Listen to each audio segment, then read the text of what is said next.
Pega a palavra de Deus e abra no livro de Deuteronômio, capítulo 18, versículo 18. É fácil, inclusive, de memorizar, não é? Deuteronômio, capítulo 18, versículo 18.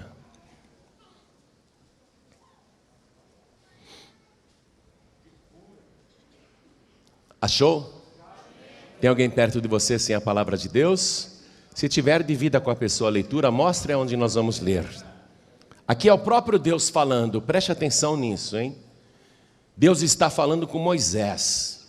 Em hebraico o nome de Moisés é Moshe. E o nome de Deus é impronunciável. Quando você vir na palavra, principalmente no Antigo Testamento, o nome Senhor todinho em letras maiúsculas, como você vê aqui no versículo 17, então é o próprio Deus falando ali, o Todo-Poderoso. Como o nome dele é impronunciável, na Bíblia hebraica eles substituíram o nome de Deus pela palavra Senhor, todinha em letras maiúsculas. O nome de Deus é constituído de 4 letras, YHVH. E os idiomas semitas, eles, na época de Moisés principalmente, não tinham vogais. A pronúncia era guardada de memória, a pronúncia das palavras. Você imagina o seu nome, por exemplo, sem vogais, só com consoantes. Fica difícil de pronunciar, não é? Então, como os judeus ainda tinham medo de invocar o nome do Senhor em vão, eles não falavam o nome de Deus naquela pronúncia que era transmitida apenas oralmente. Por isso que a pronúncia correta dessas 4 letras se perdeu. Ninguém sabe direito como se fala o nome de Deus. O mais aproximado é Iavé. O mais aproximado, Iavé. Então, é aqui o próprio Deus falando com Moisés e fazendo uma profecia da boca de Deus. Aquele que fala e acontece, está profetizando para Moisés e diz assim, olha o versículo 18. Eis que lhe suscitarei um profeta do meio de seus irmãos como tu, e porei as minhas palavras na sua boca, e ele lhes falará tudo o que eu lhe ordenar. E será que qualquer que não ouvir as minhas palavras, que ele falar em meu nome, eu o requererei dele. Quer dizer, a pessoa vai prestar contas comigo, diretamente comigo. Deus está dizendo, eu vou levantar um profeta igual a você, do meio dos teus irmãos, não será de um outro país, será do meio do teu povo, mas ele será como tu, isto é, em obras, maravilhas, sinais e prodígios. Ele falará e acontecerá. E também quem, do meio do povo, ouvir a sua palavra e não lhe der crédito, eu pessoalmente vou lhe cobrar pela sua atitude de indiferença. Você vê? Então eu vou reler. Agora você já está entendendo mais. Então o Senhor me disse, eis que lhe suscitarei um profeta do meio de seus irmãos, como tu, e porei as minhas palavras na sua boca, e ele lhes falará tudo o que eu lhe ordenar. Você vai falar o que eu mandar. Tudo que ele falar é como se eu mesmo estivesse falando. E será que qualquer que não ouvir as minhas palavras, que ele falar em meu nome, eu o requererei dele, de quem não ouvir. Amém? Esse prometido por Deus a Moisés passou a ser muito aguardado desde então. E ele passou a ser chamado de Messias. A palavra Messias em português ou em inglês, se escreve do mesmo jeito. Mas em hebraico é Mashiach, e quer dizer ungido. Portanto, a palavra Messias em português ou inglês, que é igual, significa ungido. Esse ungido, que falaria em nome do Senhor, estabeleceria a partir de Israel, exatamente da cidade de Jerusalém, um reinado mundial e governaria a terra, proporcionando uma paz, uma justiça e uma prosperidade que a humanidade nunca viveu antes. Então, esse ungido é a esperança da humanidade, é o desejo da humanidade. E o povo de Israel, durante milênios, desde que Deus falou isso para Moisés, começou a esperar o prometido, o Messias, o Mashiach, o ungido. 300 anos antes da era atual, 72 rabinos judeus receberam a tarefa de traduzir a Bíblia hebraica para o grego.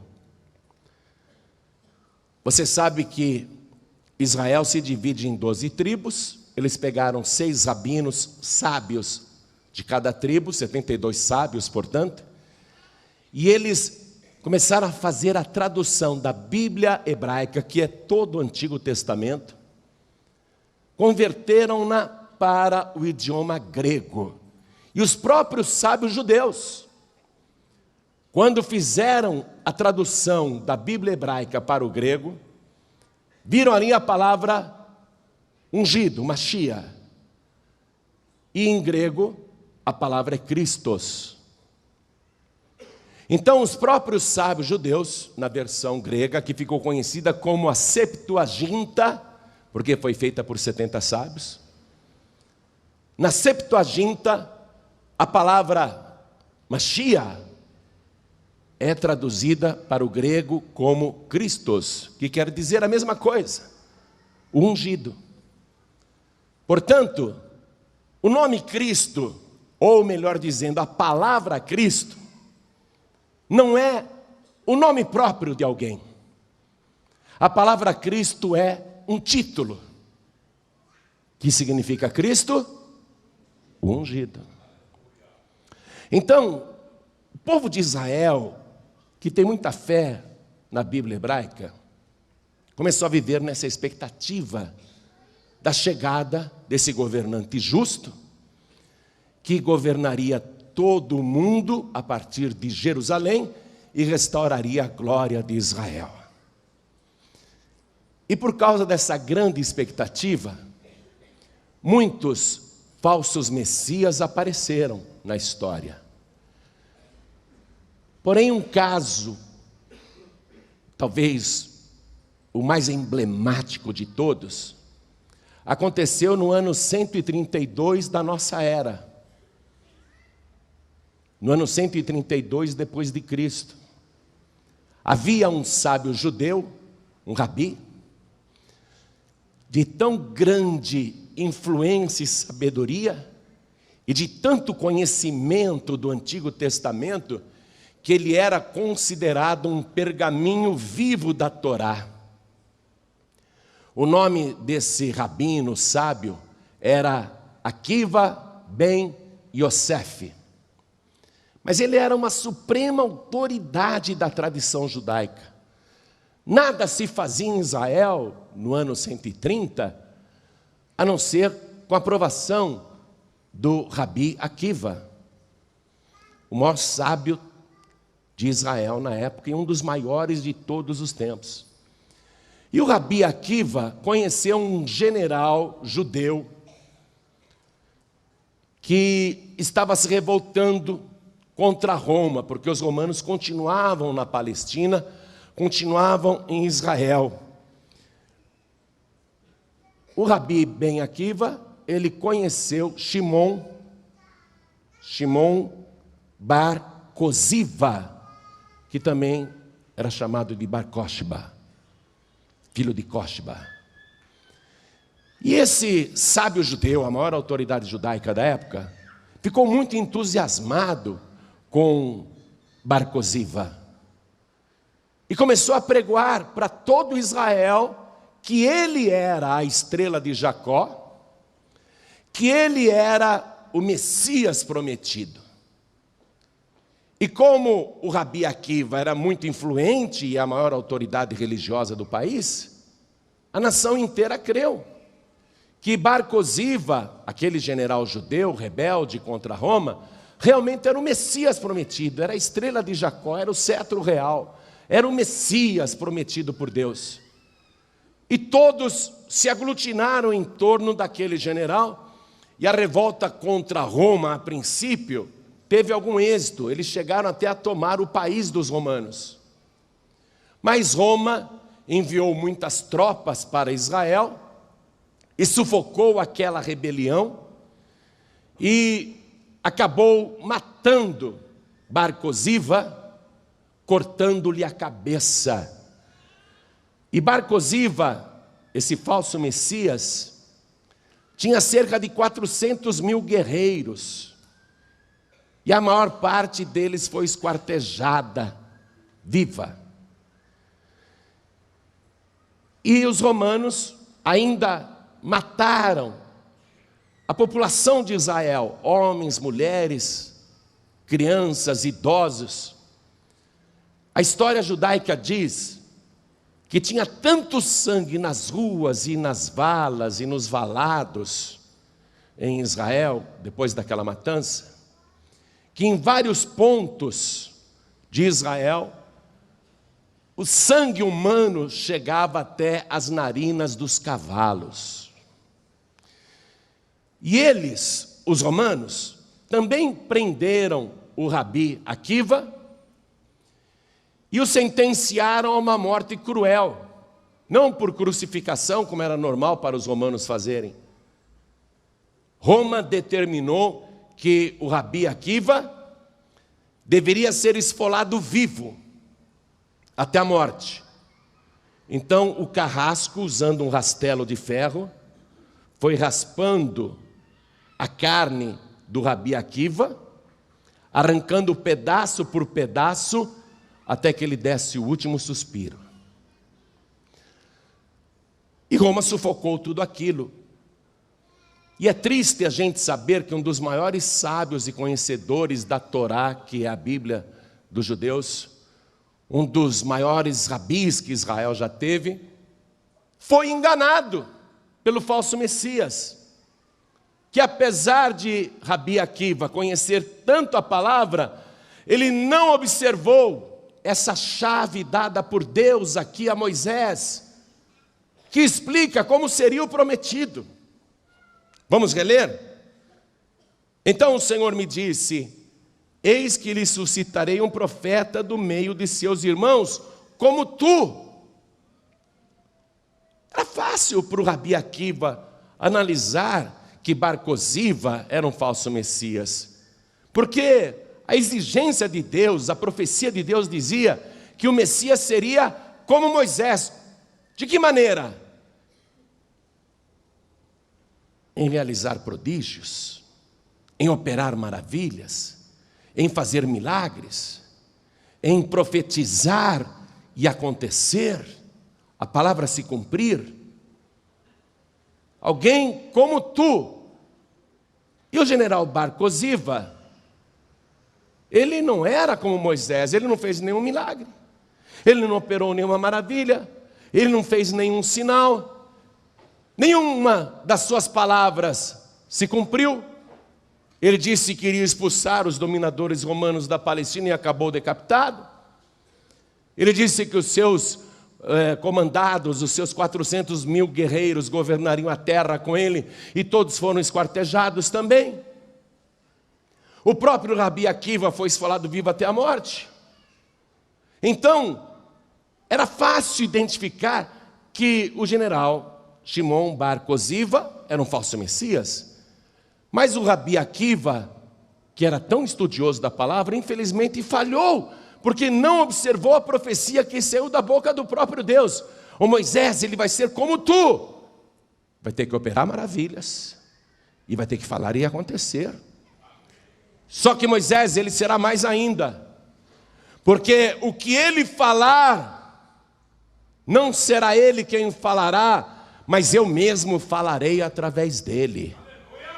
E qualquer pessoa do povo que não ouvir este prometido que eu enviarei à terra, do meio dos teus irmãos, do meio do teu povo, eu vou requerer da própria pessoa que me preste contas. Por que você não quis ouvir o meu prometido? Quem não quiser ouvir o meu prometido vai prestar contas comigo. Então, muitos e muitos falsos messias ou falsos cristos apareceram no mundo. E foi grande o sofrimento das pessoas que acreditaram nesses falsos profetas. Mas, estranhamente, quando o verdadeiro Messias surgiu neste mundo, o verdadeiro Cristo, o verdadeiro ungido, não obstante ele ter operado sinais e maravilhas, como nunca ninguém tinha operado antes, e de ter profetizado com fidelidade coisas que aconteceram e ainda estão acontecendo, apesar de ele ter dado tantas provas e de ter falado reiteradamente, por diversas vezes, eu e o Pai somos um, as obras que eu faço eu não faço por mim mesmo, mas o Pai que está em mim é quem faz estas obras. As palavras que eu digo, eu não digo de mim mesmo, mas é o Pai que fala através de mim. Apesar dele ter feito tudo isso, os descendentes de Abraão não acreditaram e não acreditam até hoje que ele é o Messias, o Mashiach, o ungido, o Cristo. E o rejeitam, Adiantando na história, nós vamos ver que depois deles terem matado o verdadeiro Messias crucificado, estando o corpo de Jesus Cristo na sepultura, os rabis da época foram no sábado falar com o impuro Pilatos para dizer: vamos lacrar a sua sepultura, porque nós nos lembramos que aquele enganador, enquanto estava vivo, disse que iria ressuscitar. Veja o conceito que eles tinham de Jesus. Chamavam Jesus de enganador até depois de morto. Vamos comigo no Evangelho de Mateus, capítulo 27, versículo 63. E esse pensamento permanece até hoje. Para eles, Yeshua, que é o nome hebraico de Jesus, quando você ouve, por exemplo, o nome Jesus, isso é nome próprio. Tanto em português como em inglês, o nome dele é Jesus. Jesus em inglês se escreve igual, mas em hebraico é Yeshua. E o nome dele em hebraico, Yeshua, significa Deus Salvador, mostrando que ele é Deus. Então, eles não acreditam nisso até hoje. Vamos lá. Jesus estava morto, era sábado. Jesus tinha morrido ontem, sexta-feira, foi sepultado ontem mesmo. E os rabis da época vão lá no sábado, violando o sábado. Eles deveriam estar em descanso, eles não poderiam entrar em contato com os pagãos impuros, principalmente porque era a semana da Páscoa.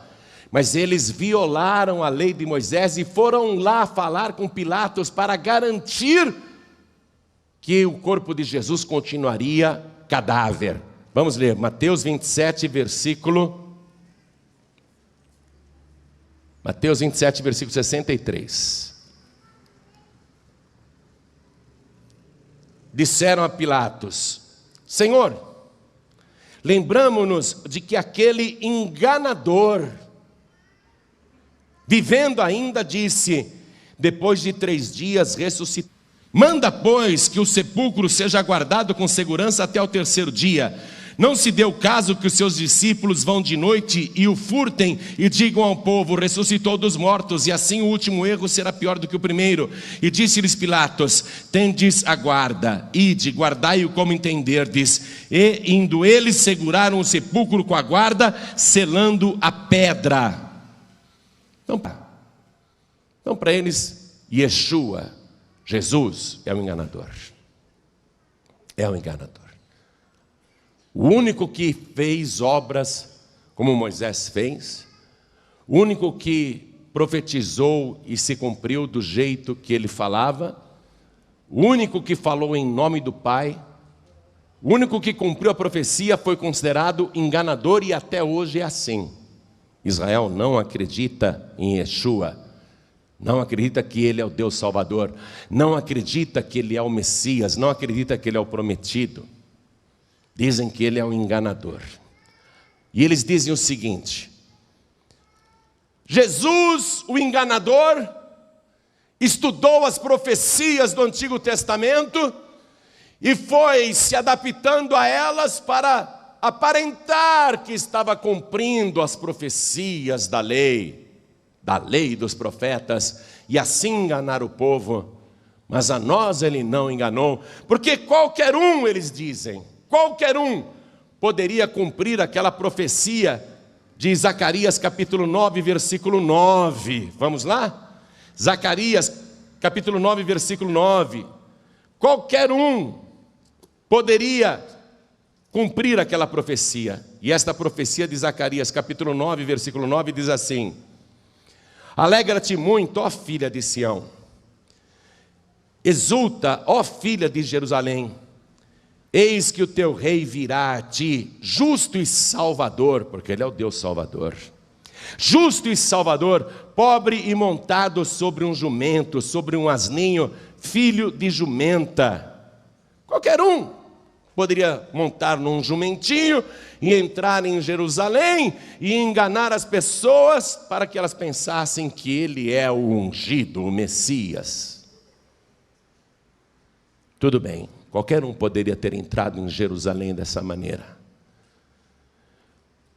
Mas há cerca de 70 profecias na lei de Moisés, nos profetas e nos escritos judaicos, cerca de 70 profecias, e a maior parte delas não poderia ser manipulada por ninguém. Eu vou citar não as 70, porque aí nós teríamos que fazer uma vigília aqui para estudar esse assunto. Eu vou mencionar apenas as profecias impossíveis de serem manipuladas por qualquer enganador. Então veja só, há uma profecia no livro de Miqueias, capítulo 5, versículo 2. Quero que você vá comigo, Miqueias, capítulo 5, versículo 2. Esta profecia em Miqueias define o lugar em que ele iria nascer. Livro de Miqueias, capítulo 5, versículo 2. Saiba que isto está escrito 700 anos antes de Jesus nascer em Belém. A profecia diz assim: e tu, Belém Efrata, posto que pequena entre milhares de Judá, de ti me sairá o que será Senhor em Israel, e cujas origens são desde os tempos antigos, desde os dias da eternidade. Veja que a profecia está dizendo que o guia, o Messias, o prometido, ele é desde os dias antigos da eternidade, anterior à humanidade. E que ele iria nascer na cidade de Belém. Por que Belém? Porque ele seria filho de Davi, e Davi nasceu em Belém. E Davi foi um rei que conduziu Israel a uma vitória muito grande, a conquistas que são inesquecíveis, e o Messias, portanto, da descendência de Davi, conduziria a humanidade para o mesmo tipo de conquista, conquistas eternas. Então a palavra está dizendo, é em Belém que ele vai nascer, 700 anos antes dele nascer. Só que os seus futuros pais, Yosef e Miriam, que nós conhecemos como José e Maria, Yosef e Miriam moravam em Nazaré, viviam em Nazaré. E essa cidade de Nazaré fica a cerca de 120 quilômetros de Belém. Como que ele, ainda no ventre da mãe, poderia manipular uma mulher grávida que mora a 120 quilômetros de Belém, que mora lá em Nazaré? Como que ele, bebezinho, poderia falsificar essa profecia, fazendo a sua futura mãe se deslocar grávida, numa viagem difícil, andar 120 quilômetros, sei lá, a pé ou no lombo de um asninho? Como que ele poderia calcular, sendo ainda bebê, no ventre da mãe, e decidir a cidade que ele iria nascer, fazer a sua mãe estar em Belém, e mais ainda, calcular o tempo com uma tal precisão, que de modo que ela tivesse as dores de parto, no momento em que a bolsa se rompesse e ela desse à luz, ele nascesse exatamente na cidade de Davi, Belém. Como que é possível alguém manipular isso? Qualquer um pode entrar em Belém montado num asninho, mas quem consegue decidir a cidade onde vai nascer? Eu nasci em Piracicaba. E você nasceu onde? Mas você gostaria de ter nascido onde você nasceu? Pastor, eu queria ter nascido em Nova York. Queria estar falando inglês agora. Mas eu pergunto para você, algum ser humano consegue decidir antes de nascer qual é a cidade em que nascerá? Você pôde escolher a cidade em que você ia nascer? Por que você não pôde? Porque você é criatura. Mas ele pôde escolher a cidade onde ia nascer, porque ele não é criatura, ele é o Criador de todas as coisas. Ele é o dono do céu e da terra. Ele fala e assim acontece. É em Belém que ele vai nascer, e ele nasceu em Belém. Portanto, essa profecia não tem como ser manipulada por ninguém. Mas há uma outra profecia que não dá para se manipular. O Messias teria que ser descendente de Abraão. Porque 2000 anos antes de Cristo, Deus prometeu isso para Abraão. Vamos comigo no livro de Gênesis, capítulo 22, versículo 18. Livro de Gênesis, capítulo 22, versículo 18. Deus falou para Abraão: e em tua semente serão benditas todas as nações da terra. Deus não está falando, e em tuas sementes. Mas Deus está falando no singular, na tua semente, Abraão. Uma semente tua será o abençoador de todas as famílias da terra. Vai descender de ti o meu prometido. Mas não tem só essa palavra não. Olha só, eu não consegui escolher a minha família, não é? Nem você. Cada ser humano que nasce nesse mundo não consegue escolher a família. Mas ele escolheu. Vamos comigo ainda aqui no livro de Números, capítulo 24, versículo 17. Além de ser descendente de Abraão, olha o que diz aqui, Números 24, 17. A profecia: vê-lo-ei, mas não agora. Contemplá-lo-ei, mas não de perto. Uma estrela procederá de Jacó, e um cetro subirá de Israel, que ferirá os termos dos moabitas e destruirá todos os filhos de Sete. Está definindo o país, está definindo a família. Como que alguém conseguiria manipular isso? Por isso que o Rabi Akiva começou a falar que o general Shimon Bar Koziva era a estrela de Jacó, que ele era o Messias, Por causa dessa profecia. Porque o Messias, o ungido, teria que ser aqui, uma estrela que procedesse de Jacó, que viesse de Israel. Continuando aqui as profecias, esse Messias teria que ser filho do rei Davi. Até a sua descendência teria que ser real, ele teria que ser de uma linhagem real. Vamos comigo no livro de Salmos, Salmos 132, versículo 11. Diz assim: o Senhor jurou a Davi com verdade e não se desviará dela. Do fruto do teu ventre porei sobre o teu trono. O Messias tinha que ser do trono de Davi. Livro de Jeremias, capítulo 23, versículo 5. Vamos lá. Jeremias, capítulo 23, versículo 5. Eis que vem dias, diz o Senhor, olha o Senhor com letra maiúsculas aí, em que levantarei a Davi um renovo justo, sendo rei, reinará e prosperará e praticará o juízo e a justiça na terra.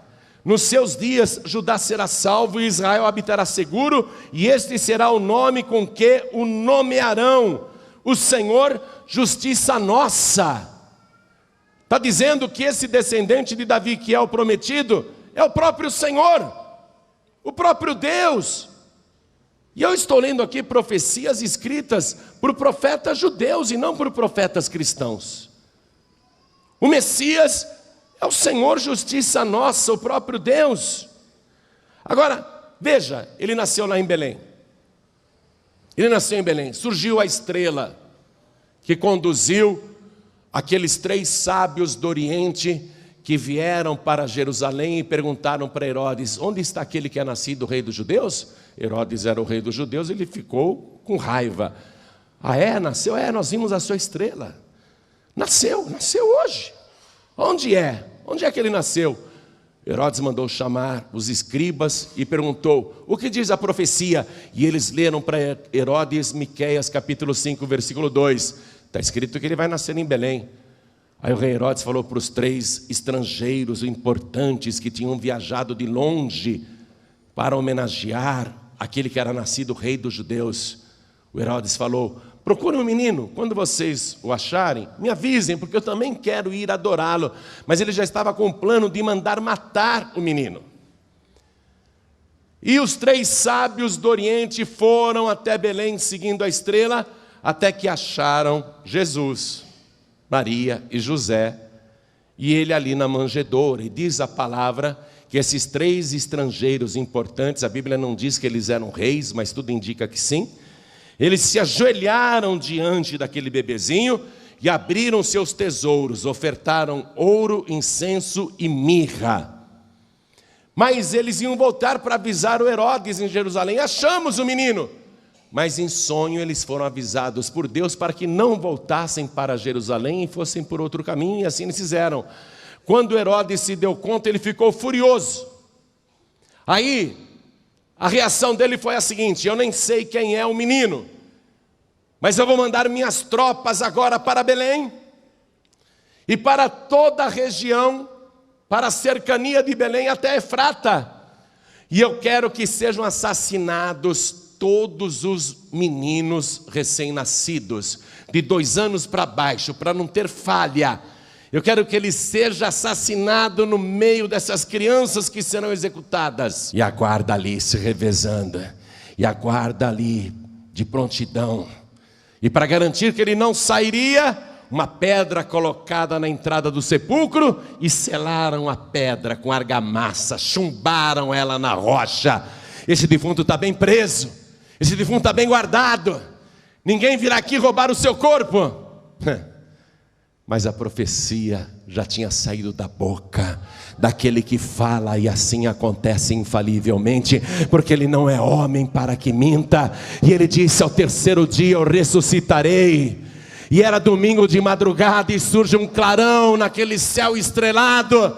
Não era um meteoro, nem uma estrela cadente, era um anjo resplandecente, mais brilhante do que um relâmpago. E os guardas, quando viram aquilo, ficaram apavorados. Então aquele anjo tocou na pedra chumbada, e aquela argamassa caiu, trincou, e a pedra foi se movendo para o lado, parecia um portão automático.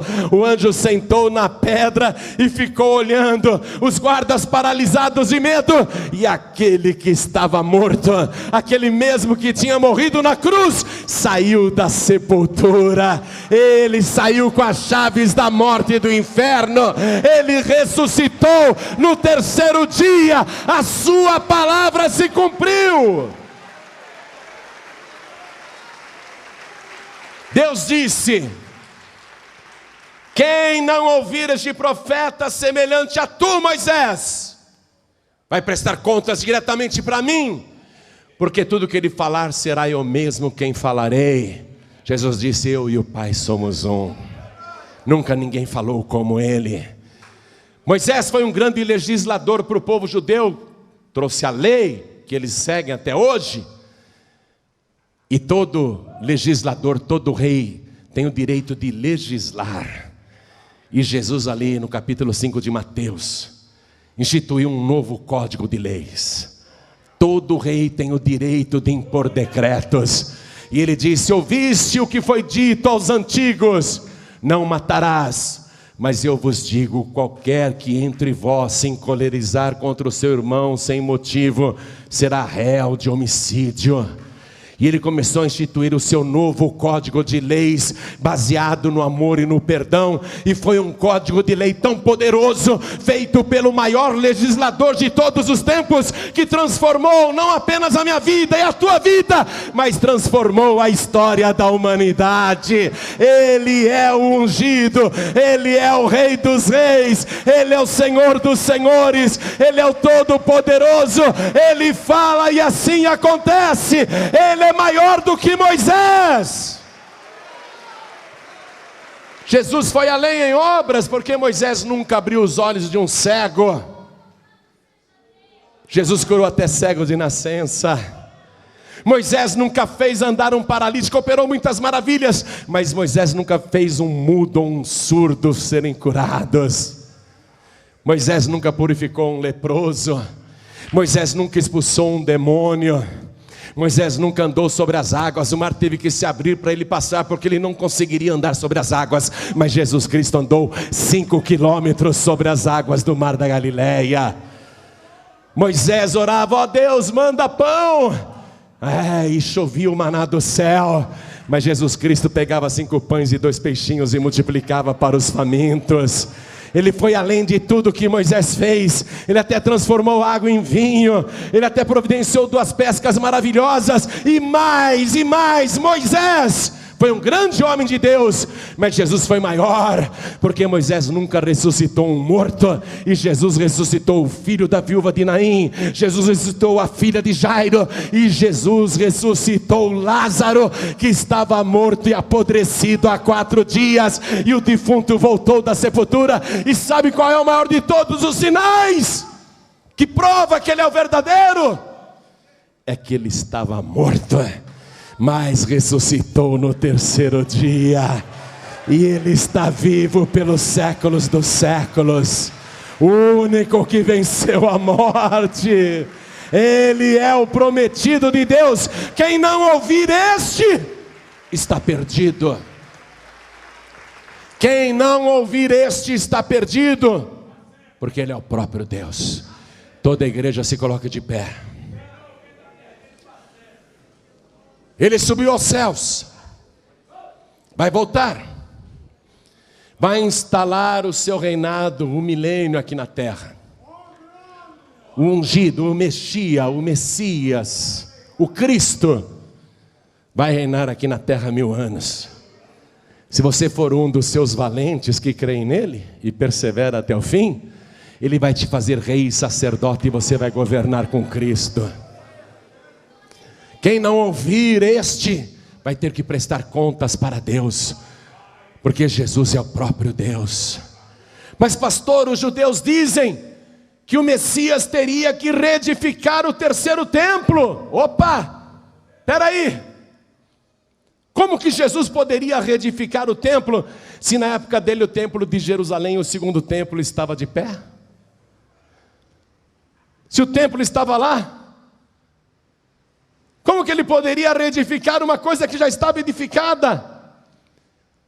Mas o Messias tinha que reedificar o terceiro templo. É profecia, está escrito. Ah, é verdade, tem uma profecia a esse respeito.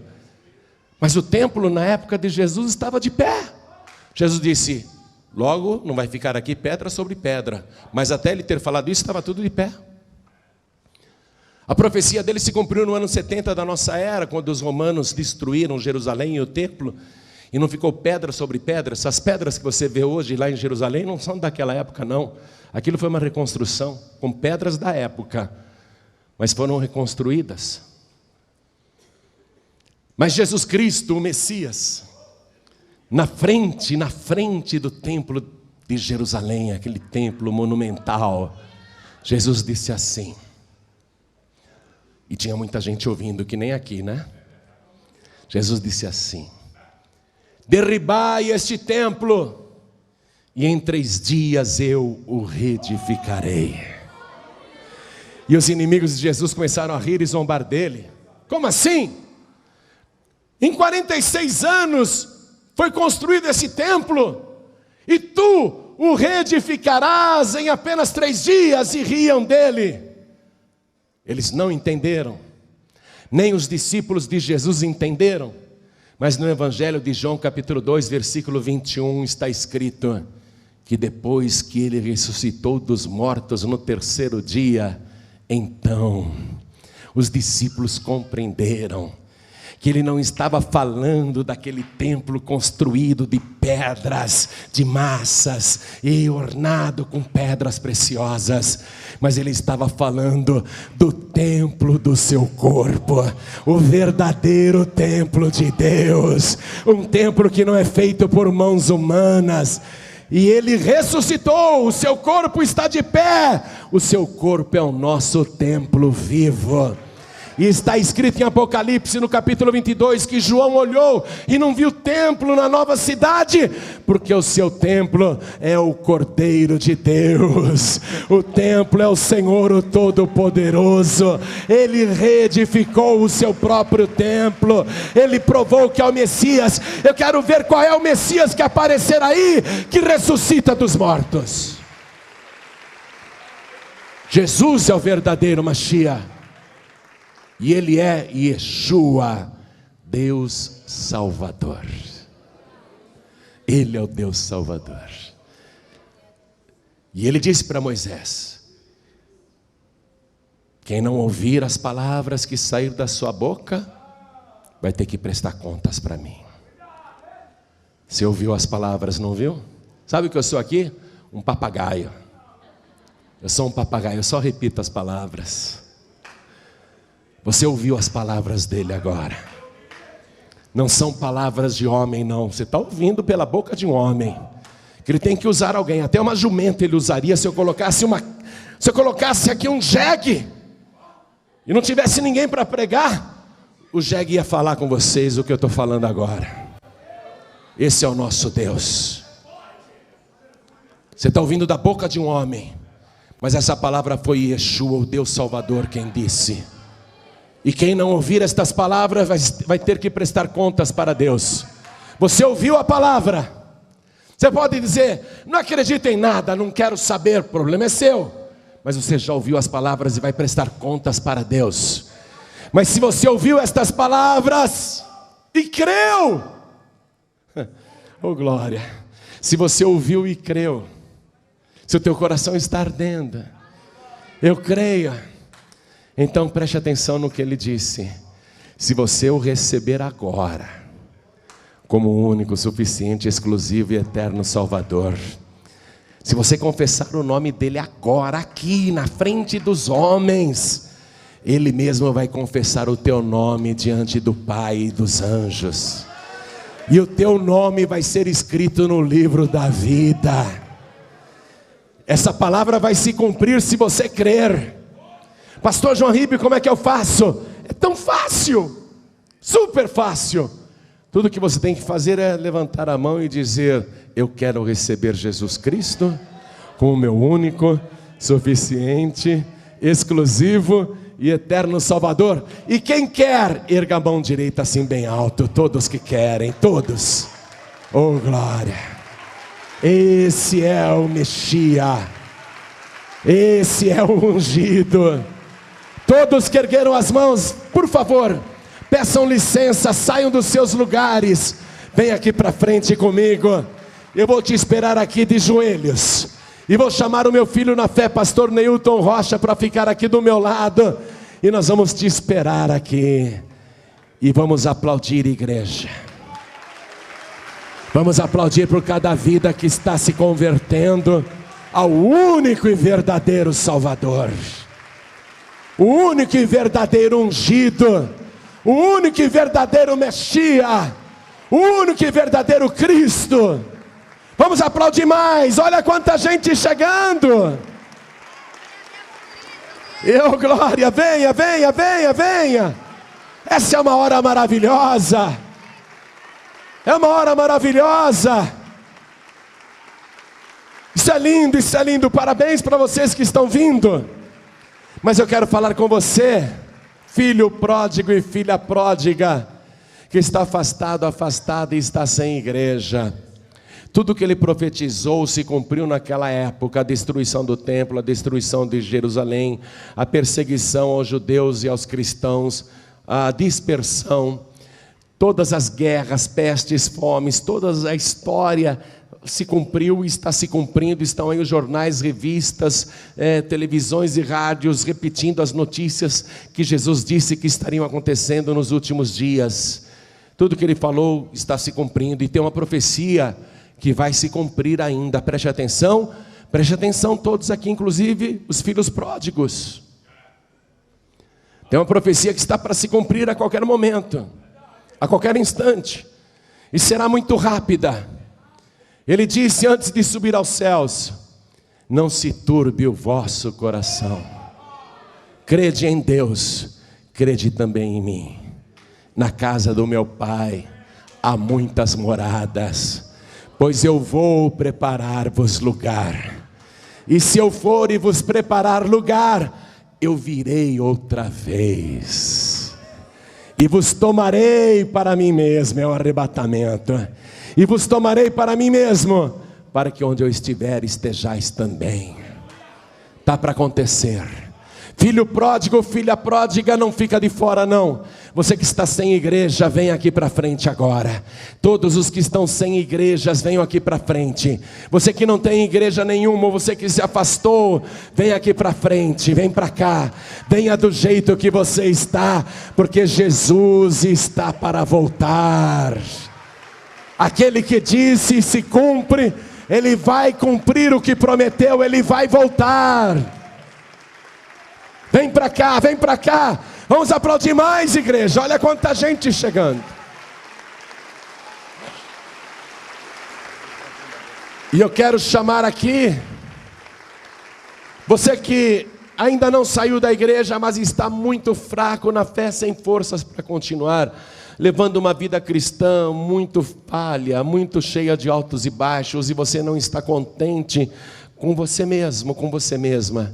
Nós vamos orar por você, a tua vida vai ser restaurada, a tua fé vai ser restaurada. Você que está fraco, fraca na fé, ou com peso na consciência, vem aqui para frente, porque nós vamos orar. Você se conserta com Deus, você pede perdão, porque hoje também é Santa Ceia do Senhor. Assim você participa da Santa Ceia. Venha, porque o sangue de Jesus te purifica de todo o pecado. Ele não apenas sara os doentes, como nós vimos hoje, Ele curou muitos doentes aqui, mas Ele perdoa os pecados, Ele limpa o teu coração, Ele limpa a tua alma. Vem para cá. Você que está assistindo esta mensagem, alguém, provavelmente um pregador do telhado, ele pegou o DVD, te deu e falou assim: assista isso aqui. E você começou a assistir esta mensagem, e o Espírito Santo de Deus tocou no teu coração, e agora você não sabe o que fazer. Entrega a vida para Jesus. Se ajoelhe aí, ao lado do teu televisor. Se ajoelha onde você está. Você que está ouvindo pela rádio à distância. Tem pessoas me ouvindo inclusive nos presídios, nos hospitais, em locais de trabalho. Dá para ajoelhar onde você está? Se ajoelhe ao lado do teu rádio. Pessoas estão ouvindo no celular, estão ouvindo esta mensagem no iPhone, no iPad. Você está ouvindo esta mensagem em trânsito, dentro de uma van, de um ônibus, de um trem, do metrô, no teu automóvel. Sei que não dá para você se ajoelhar. Você está ouvindo esta mensagem aí dentro da cabine do teu caminhão. Sei que não dá para se ajoelhar agora. Mas você quer entregar a vida para Jesus. Você quer voltar para Jesus. Então coloque a mão direita sobre o teu coração, aonde você estiver. Quem está assistindo esta mensagem porque baixou na internet, ou ouvindo no computador, também baixou da internet. Brasileiros e povos de língua portuguesa que estão ouvindo esta mensagem em toda parte, querem entregar a vida para Jesus ou voltar para o Senhor, se ajoelhe ao lado do teu rádio, se ajoelhe ao lado do teu computador. Vamos orar agora. Vou pedir a vocês que vieram para frente, que se ajoelhem também nesse momento.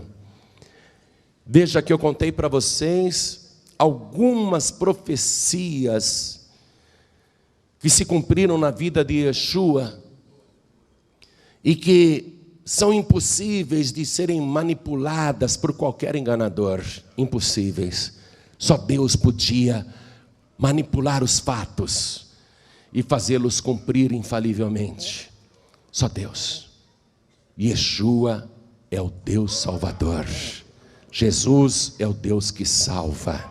Coloque a mão direita sobre o teu coração. Ele morreu na cruz do Calvário para salvar você. Ele é o Deus que salva. Ele morreu para que você tenha vida e vida eterna. Assim como Ele está vivo, você também vai viver eternamente. Ele garante isso. De joelhos, ore assim comigo. Meu Deus e meu Pai, eu ouvi a Tua santa palavra e eu creio que o Senhor Jesus e Yeshua, o Deus Salvador, é o prometido, é o meu Rei, é o meu Senhor, o meu eterno Redentor. E eu agora, de joelhos, peço perdão pela minha incredulidade e pelos meus pecados, e pelas vezes em que não ouvi a Tua palavra. Me perdoa, Senhor, porque agora, com Teu perdão, não haverá mais nada para o Senhor requerer da minha alma. E eu te peço que por direito escreva o meu nome no Teu santo livro, o livro da vida, porque eu declaro que Yeshua, Jesus, o ungido, o Messias, o Cristo, é o meu único, suficiente, exclusivo e eterno Salvador para todos sempre. Amém.